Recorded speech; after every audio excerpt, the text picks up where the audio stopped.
Hi hello ನಮಸ್ಕಾರ ಸ್ನೇಹಿತರ.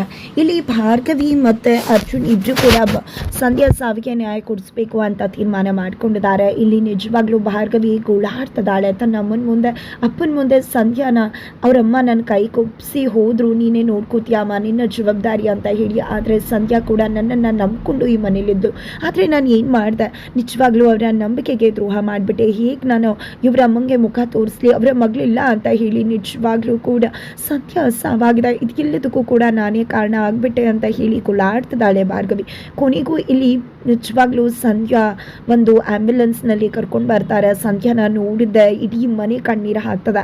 ಅವರ ಅಮ್ಮ ಕೂಡ ಬಂದಿದ್ದಾರೆ. ಅವರಮ್ಮ ತನ್ನ ಮಗಳ ಒಂದು ಪರಿಸ್ಥಿತಿಯನ್ನು ನೋಡಿ ಕಣ್ಣೀರು ಹಾಕ್ತಿದ್ದಾರೆ. ನನ್ನ ಮಗಳು ತೀರಿ ಹೋದ್ಲು ಅನ್ನೋದನ್ನೇ ಅರ್ಗಿಸ್ಕೊಳ್ಳೋಕ್ಕಾಗ್ತಿಲ್ಲ, ಯಾರು ಈ ರೀತಿ ಎಲ್ಲ ಮಾಡಿದ್ದು ಅಂತ ಕೇಳ್ತಿದ್ದಾರೆ. ತನ್ನ ಮಗಳಿಗೆ ಆದಂಥ ಪರಿಸ್ಥಿತಿ ಯಾವ ಹೆಣ್ಮಕ್ಳಿಗೂ ಕೂಡ ಇನ್ನು ಮುಂದೆ ಆಗಬಾರ್ದು, ಎಲ್ಲರಿಗೂ ಕೂಡ ಎಚ್ಚರಿಕೆ ಆಗಿರಬೇಕು. ನನ್ನ ಮಗಳ ಸಾವಿಗೆ ಕಾರಣ ಆದವರು ಎಂಥವರೇ ದೊಡ್ಡವರೇ ಆಗಿದ್ರು ಕೂಡ ಅವರು ಅನುಭವಿಸ್ತಾರೆ. ದೇವಿ ಇರೋದು ನಿಜವಾಗ್ಲೂ ನಿಜನೇ ಆಗಿದ್ರೆ ಖಂಡಿತವಾಗ್ಲೂ ದೇವಿ ಅವ್ರಿಗೆ ಶಿಕ್ಷೆ ಕೊಡ್ತಾರೆ. ಭಾರ್ಗವಿ, ನನ್ನ ಮಗಳ ಸಾವಿಗೆ ನೀನು ನ್ಯಾಯ ಕೊಡಿಸ್ಬೇಕು ಅಂತ ಹೇಳಿ ಆ ನೊಂದ ತಾಯಿ ಹೇಳ್ತಿದ್ದಾರೆ. ಈ ಕಡೆ ಭಾರ್ಗವಿ ಕೂಡ ಮಾತು ಕೊಡ್ತಿದ್ದಾಳೆ.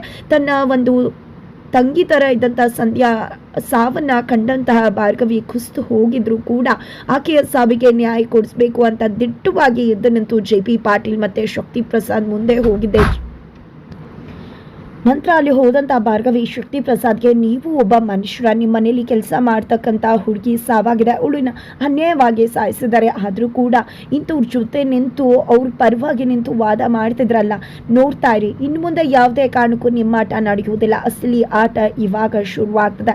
ನಿಮ್ಮ ಆಟಕ್ಕೆಲ್ಲ ಬ್ರೇಕ್ ಹಾಕೋದಕ್ಕೆ ನಾನು ಬಂದಾಯಿತು. ಕೊನೆಗೂ ಈ ಒಂದು ಕೇಸನ್ನು ನಾನೇ ತಗೋತಾ ಇದ್ದೀನಿ, ಮತ್ತೆ ನಿಮ್ಮ ಎದುರಾಳಿಯಾಗಿ ಬರ್ತಾ ಇದ್ದೇನೆ. ಖಂಡಿತವಾಗ್ಲೂ ಸಂಧ್ಯಾ ಸಾವಿಗೆ ಕಾರಣ ಆದವರ ಖಂಡಿತ ಬಿಡುವುದಿಲ್ಲ ಅಂತ ಹೇಳಿ ಬರ್ತಿದ್ರೆ ಗಂಡ ಅರ್ಜುನ್ ಕೂಡ ನಿಮ್ಮ ಜೊತೆಯಾಗಿ ಇರ್ತೀನಿ ಅಂತ ವಿಶ್ವಾಸ